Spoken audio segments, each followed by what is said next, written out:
Bom dia, 22 de agosto de 2026. Hoje vamos conversar um pouco sobre a história da medicina, a cronologia do desenvolvimento da medicina. Aqui eu tenho material italiano. Vamos ver.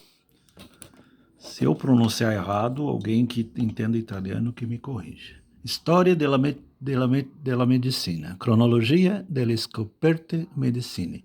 Domenico Parnunzio, terceiro EBTS, INSS, e não é Instituto Nacional de Seguridade Social, no Triangelo Rosati, Foglia, Itália, 2016-2017.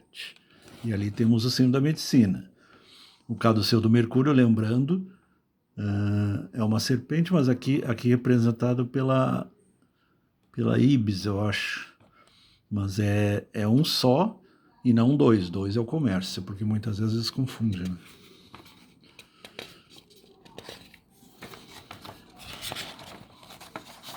Então, vamos a ver.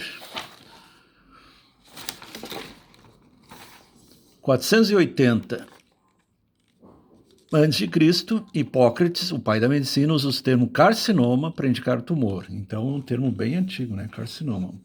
Hipócrates, da ilha de Cos, é o pai da medicina. Galeno, em 200 depois de Cristo, Galeno trata cirurgicamente o câncer. Então, interessante, né? A Grécia sempre surpreendendo. A valorização, imunidade, adulto e banhos. Valorização. Pois é, o que eu quis dizer ali?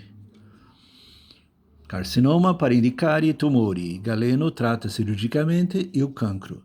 Valorização e valorização. Imuniza adulti e bambini. Adultos e crianças. Bambini é o plural de bambino ou bambina. 1540, o barbeiro e cirurgião inglês efetuando extração de dente. E interessante que a história os primeiros, o éter clorofórmio e os primeiros anestésicos eram cirurgiões dentistas, né? I barbieri e cirurgi inglesi effettuando estrazione di dente.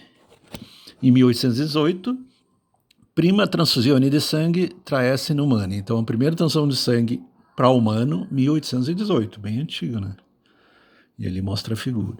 Em 1846, a anestesia com éter é utilizada negli interventi cirúrgico. Então, anestesia por éter utilizada na intervenção cirúrgica, 1846. Seguindo, andiamo. Em 1867, Lister afirma a importância do uso de um antisséptico per instrumento cirúrgico. Então, em 1867, o Lister afirma a importância do uso de antissépticos para instrumentos cirúrgicos, para poder fazer asepsia. Em 1881, Pasteur e Sternberg, contemporaneamente e separadamente, isolaram o crescenso, um bateria, o pneumococo. Criscorno. Então, Pasteur e Sternberg, contemporaneamente, separadamente, isolaram o transtorno bateria pneumococo. Pneumococo, então, é a bactéria Staphylococcus pneumoniae. Pasteur e Sternberg, contemporaneamente e separatamente, isolando e crestomo uma bactéria e o pneumococo.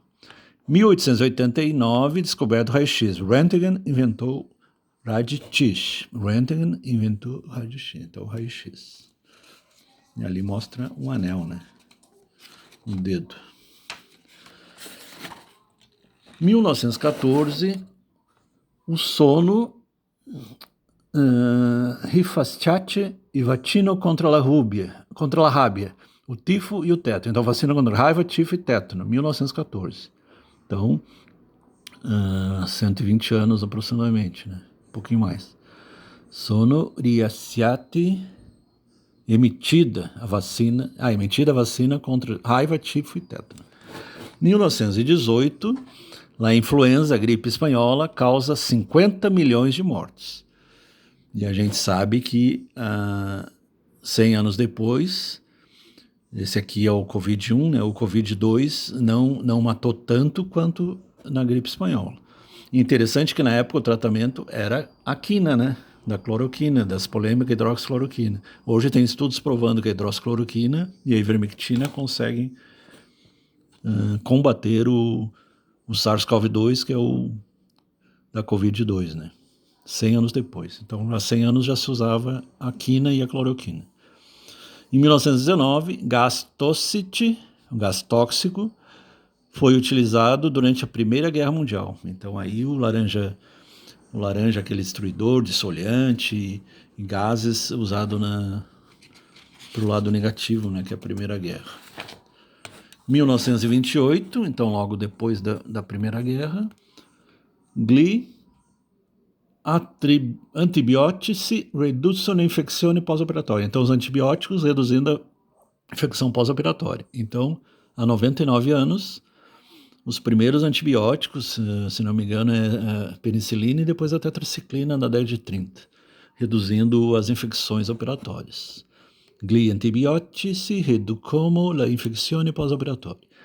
1947, a quimioterapia registra seu primo sucesso. Então, o primeiro sucesso da quimioterapia já faz em torno de 80 anos, 1947. 1947. 1928. 1955, primo vaccino antipólio, Dr. Salk. Salk é a injetável, intramuscular. Ali está mostrando a Sabin, que é via oral. A Sabin foi depois, primeiro foi a Salk, 1955. E hoje existe um retorno à Salk também. Tem casos que já se usa a Salk novamente. A gotinha foi meio deixada de lado, mas ela reduziu bastante as paralisias, né? Em 1967, um ano depois do meu nascimento, eu sou de 66, primo trapianto de cuore do Dr. Barnard. Primeiro transplante de coração na África do Sul, Dr. Barnard. Aqui tem um A mais, está faltando. Primeiro transplante de coração. Primo trapianto de cuore do Dr. Barnard. E um ano depois, no Brasil, o primeiro transplante também, Dr. Zerbini, em São Paulo. Inclusive o meu tio, que é cardiologista, infelizmente hoje está com Alzheimer, mas ele é cardiologista em Santa Maria, e ele acompanhou o Zerbini. Na época ele trabalhava gratuitamente, fazia estágio gratuitamente, não é pago como hoje em dia, né? Mas ele teve treinamento lá com o Zerbini. Em 73, a doutoressa Rowley mostrou anomalia cromossômica devido ao cancro. Então, a doutora Rowley mostrou anomalia cromossômica devido ao câncer. Então, hoje já sabe que tem os carcinogenes indutores do câncer, né? Então, pela herança genética. Em 78, nasce o primo bambino com a fertilizazione in vitro. Então, Louise Brown, Inglaterra, 1978. Primeira bambina mulher, no caso, né? Porque a menina, fertilização in vitro, a famosa FIV ou bebê de proveta, popularmente chamada bebê de proveta. 1981, já estamos chegando, aqui é século XX já e quase chegando na nossa época. Primo vaccino contra a hepatite. Então, primeira vacina contra a hepatite, 81. Então, é em torno de 40 anos, mais ou menos, né? 1982, primo core artificial, primeiro coração artificial. E aqui também nós tivemos coração artificial pelo que foi ministro da Saúde, o acreano, não lembro o nome dele agora, mas um cirurgião também que desenvolveu também o coração artificial aqui no Brasil. A medicina no Brasil acompanha a medicina do resto do mundo. Em 1985, prima operazione robotizada. Então, interessante, né? 15, então 40 anos já tinha a primeira operação robotizada. Então, é prima operazione robotizada. 85. 2003, a sequência completa do genoma humano é publicada. Eles tentaram em 2000, mas 2003 oficialmente. Em torno de 3 mil bases de gene, ali estão os 46 cromossomos, e o XX da mulher, o XY no homem, então a decifração do genoma humano. E foi uma polêmica porque tinha pouco mais de, se fosse comparar com mosca da fruta, animais invertebrados, em termos de número não tem muita diferença, mas aí entra a questão energética, a questão espiritual, outras questões envolvidas, não apenas questões orgânicas, né?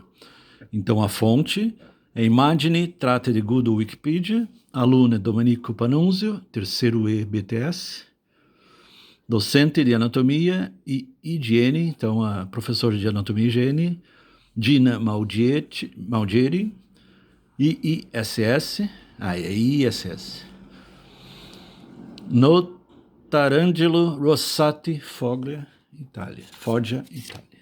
É isso aí.